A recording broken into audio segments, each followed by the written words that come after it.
Quer conversar, comentar e opinar sobre de tudo um pouco mundial? Então venha para o Saturday Night 10, o novo webcast da BC Entretenimento.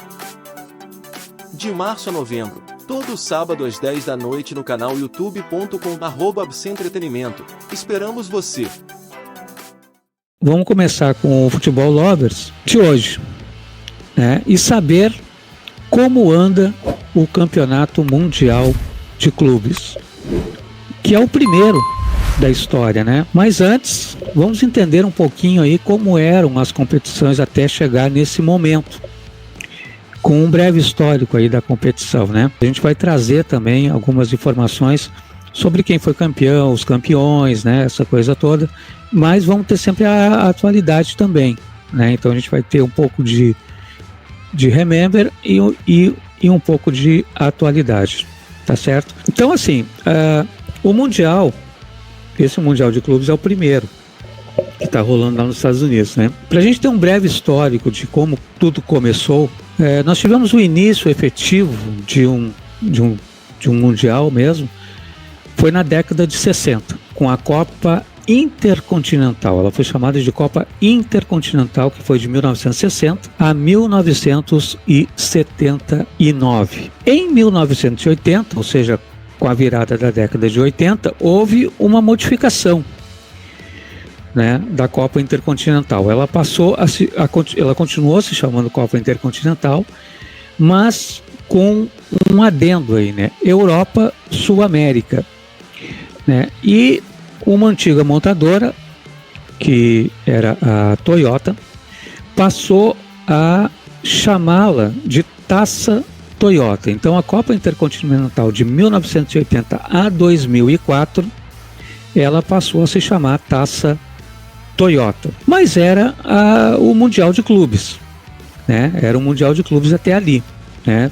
Era a melhor versão que poderia ter sido formatada pela FIFA até então. Com a chegada, né, dos anos 2000, a FIFA começou a se preocupar com isso, porque não tinha efetivamente uma Copa do Mundo que pudesse dizer é uma verdadeira Copa do Mundo com vários clubes, né? Então, em 2000, né? Em 2000, a FIFA ela fez um teste que foi feito inclusive no Brasil. Com o decorrer aí das lives, a gente vai saber quem foi o campeão de 2000. Né? Não vou dizer hoje, muita gente sabe, né? Mas com o decorrer das lives a gente vai ficar sabendo também, desde a década de 60 até chegar hoje. Então, em 2000 teve essa Copa do Mundo de Clubes pela FIFA, organizado pela FIFA no Brasil, e depois ela não conseguiu ter sequência, né? E a Taça Toyota continuou rolando até 2004, tá? A Copa Toyota teve em 2000 também, a Taça Toyota teve em 2000 também, e depois ela continuou rolando até 2004, porque a FIFA não conseguiu reagrupar os times. Já foi uma dificuldade enorme trazer alguns times para o Brasil naquela Copa de 2000, e eles não conseguiram. Aí, em 2005, a FIFA começou a efetivamente cuidar um pouco mais e traduzir em Copa do Mundo de Clubes da FIFA. Então, de 2005 até 2023, ela continuou assumindo a chamada Copa Intercontinental, né, mas melhorando ela, qualificando um pouco mais, colocando outros clubes de outros continentes também, né? Então, a partir de 2005 houve essa ruptura com a Taça Toyota e passou a ter essa Copa do Mundo de Clubes organizado pela FIFA. Aí o que aconteceu, né? Aí a FIFA precisava modificar isso, né? Precisava modificar isso porque essa Copa do Mundo ainda não era a Copa do Mundo que a FIFA gostaria, né, que tivesse. Mas aí em 2024 a FIFA resolveu retornar à Copa Intercontinental. né? Por quê? Porque a partir de 2025, ou seja, no ano que nós estamos vivendo, a FIFA resolveu criar, então, a Copa do Mundo de Clubes. A Copa do Mundo, o Mundial de Clubes da FIFA, que é a World Cup de clubes, né? A Copa do Mundo de Clubes da FIFA, né?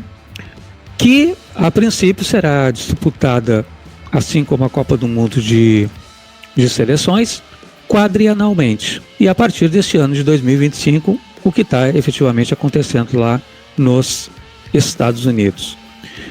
Ou seja, efetivamente a primeira edição da nova competição. Essa competição ela vai rolar de 4 em 4 anos, então, e a Copa Intercontinental ela vai continuar, né? Ela vai continuar, mas não se chama mais Copa do Mundo de Clubes.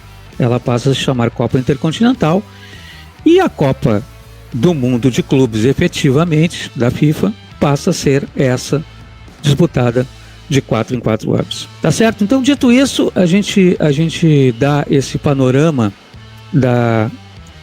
dos mundiais, desde 1960 até chegando em 2025, e dizendo para vocês, então, que hoje existe 2 mundiais, né? A Copa Intercontinental, que vai continuar sendo feita todos os finais de ano, e o Mundial de Clubes no estilo Mundial de Seleções. É isso, né? Dito isso, agora nós vamos para o dia de hoje, né?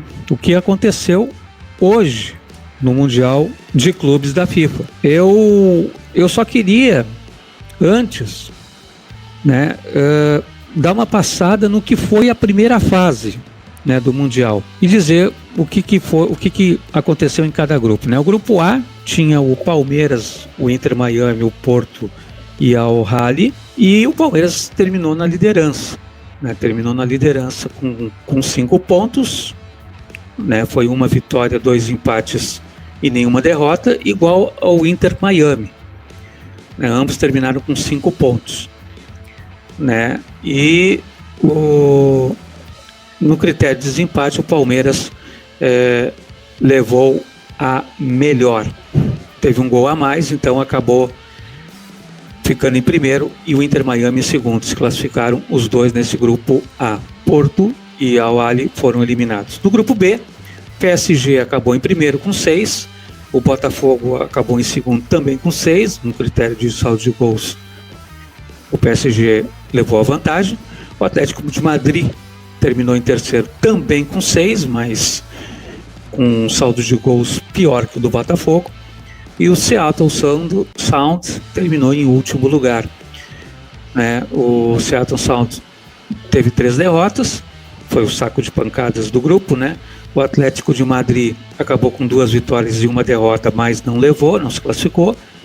E assim como Botafogo e PSG, também 2 vitórias e 1 derrota. No grupo C, o Benfica terminou em primeiro com 7 pontos, o Bayern de Munique terminou em segundo com 6.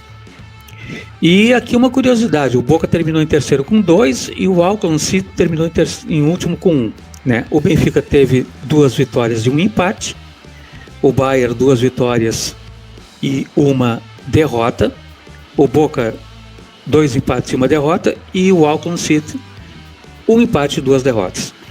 A curiosidade é que o Bayern teve um saldo de gols melhor que o do Benfica, mas perdeu nos pontos, né? Então o Benfica em primeiro, o Bayern em segundo. No grupo D, e aí o cruzamento, né? No grupo D, o Flamengo terminou em primeiro com 7, Chelsea em segundo com 6, Esperance da Suíça em terceiro com 3, e o Los Angeles terminou em último com 1 ponto apenas.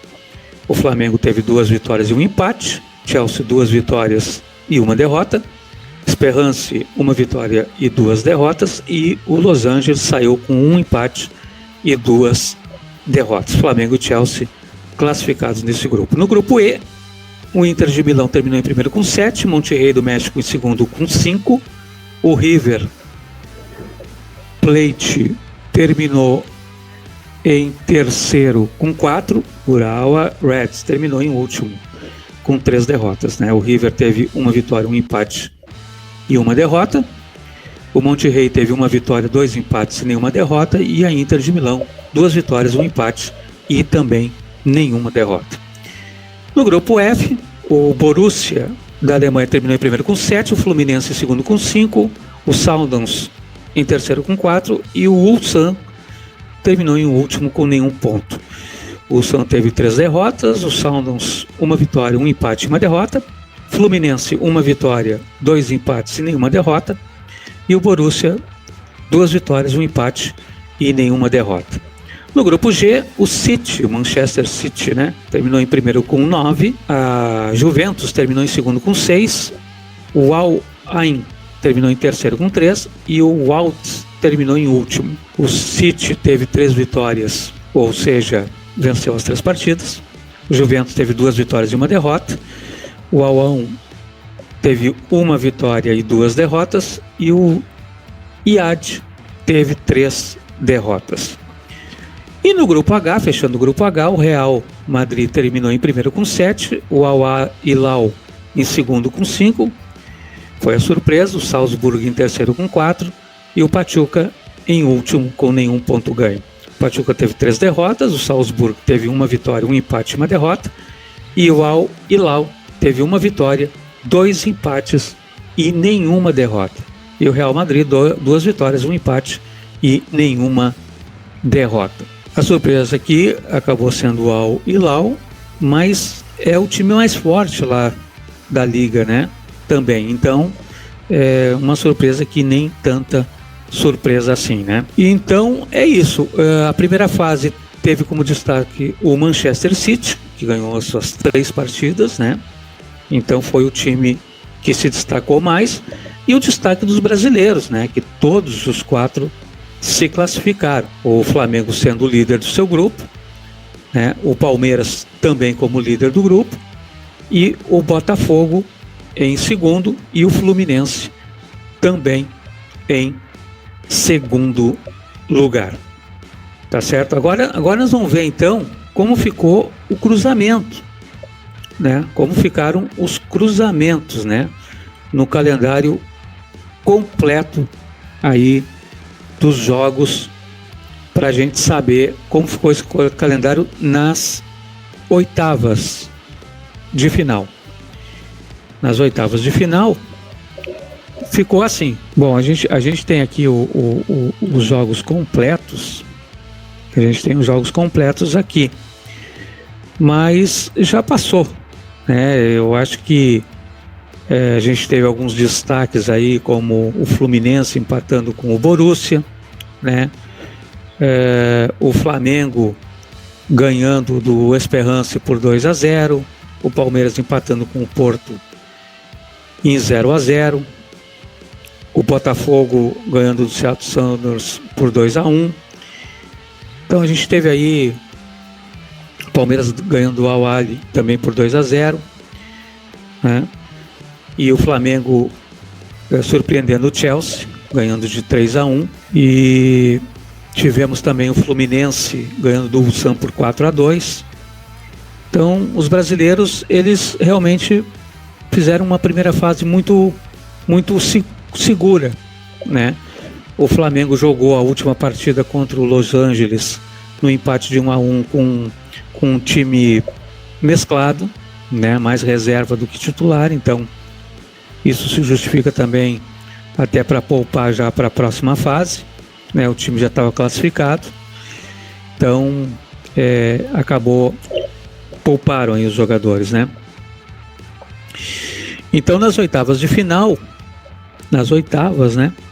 Nós vamos ter o seguinte: Palmeiras cruzando contra o Botafogo. Já rolou o jogo, todo mundo sabe, né? Muita gente deve ter assistido. Foi um jogo interessante, o Palmeiras ganhou por 1-0 na prorrogação, né? O gol do Paulinho, né? E o colombiano Rios foi o destaque da partida, né? Juntamente com o artilheiro da partida. O John, goleiro do Botafogo, também fez uma boa partida, mas levou o gol do Palmeiras, então ficou prejudicado aí a sua atuação. O Palmeiras no primeiro tempo jogou uma partida mais segura, né? O Botafogo até equilibrou mais para o final do jogo. No segundo tempo o Palmeiras novamente voltou melhor, o Botafogo equilibrou de novo e conseguiu algumas estocadas, mas a verdade é que o Palmeiras tem um time mais encorpado que o Botafogo, essa é que é a verdade, né? E fez valer isso na prorrogação ao vencer por 1-0 e se classificar, tá certo? O Palmeiras que no momento que se classificou, né, o Botafogo foi eliminado, o primeiro brasileiro eliminado do Mundial, né, e não tinha como ser diferente, né? Aliás, nessas oitavas de final, o único cruzamento de clubes do mesmo país foi exatamente o de hoje, entre Palmeiras e Botafogo, que mostra um pouquinho aí da força do futebol brasileiro, apesar dos pesares, né? Apesar dos pesares. E nós tivemos na sequência Benfica e Chelsea, que foi um jogo bem tumultuado, assim, sabe? Bem tumultuado porque o que aconteceu, né? Foi um jogo equilibrado. O primeiro tempo terminou 0-0. Segundo tempo, o Chelsea sempre ligeiramente um pouquinho melhor, mas o Benfica levando perigo também, até que o Chelsea conseguiu achar um gol, né? Fez um gol, estava ganhando de 1-0 e aos 40 minutos do segundo tempo o juiz teve que parar a partida porque o tempo fechou, literalmente. O tempo fechou lá nos Estados Unidos e o juiz teve que interromper a partida, né? Teve que interromper a partida e aí os times demoraram muito para voltar. A partida terminou era quase 10 horas da noite já quando a partida terminou. E quando eles retornaram, né, no finalzinho, faltando os últimos 10 minutos para jogar, o Benfica empatou através de uma cobrança de pênalti, um chute certeiro do Di Maria, o empate em 1-1. Aliás, como bate bem pênalti de Maria, hein? Quem aí não sabe bater pênalti ou tem medo de bater pênalti, né? Às vezes acerta, às vezes erra. Eu acho que vale a pena dar uma olhada nas cobranças do Di Maria. Ele, de 10 pênaltis, ele erra absolutamente nenhum. É inacreditável, né? Vai bater bem assim lá em Marte, né? Então, o Di Maria empatou 1-1 e aí foi para a prorrogação, né? E na prorrogação, primeiro tempo equilibrado também, mas não deu para o Benfica. O Benfica teve um jogador expulso no segundo tempo da prorrogação e aí o Chelsea, no segundo tempo da prorrogação, não só fez o gol que lhe daria a vitória de 2-1, como ainda fez mais 2, porque daí o Benfica realmente esmoreceu, porque já tinha um jogador a menos, né, já era a prorrogação. Final, Chelsea 4, Benfica 1. E foi formado, então, o primeiro jogo das quartas de final. Palmeiras do Brasil e o Chelsea da Inglaterra. O jogo será na sexta-feira, 4 de julho, às 10 da noite. Tá certo? Então, sexta-feira tem Palmeiras e Chelsea. Provavelmente no sábado a gente vai estar repercutindo aqui essa partida, tá certo?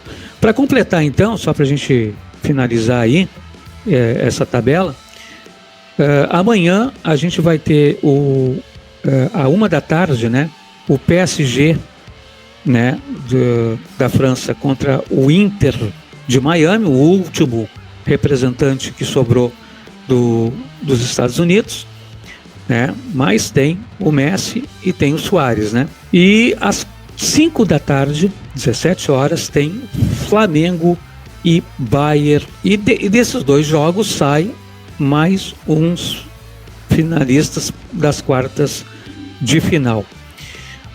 Então, é isso. Na segunda-feira, às 4 da tarde, tem a Inter, né, de Milão contra o Fluminense, né? o quarto brasileiro, né? E último representante brasileiro joga na segunda-feira às 4 da tarde. E às 10 da noite, fechando o dia, tem o Manchester City contra o Al Hilal. Então vejam vocês como a situação do Fluminense é bem complexa, né? Não só pega a Inter agora, como se passar, vai pegar City ou Al Hilal.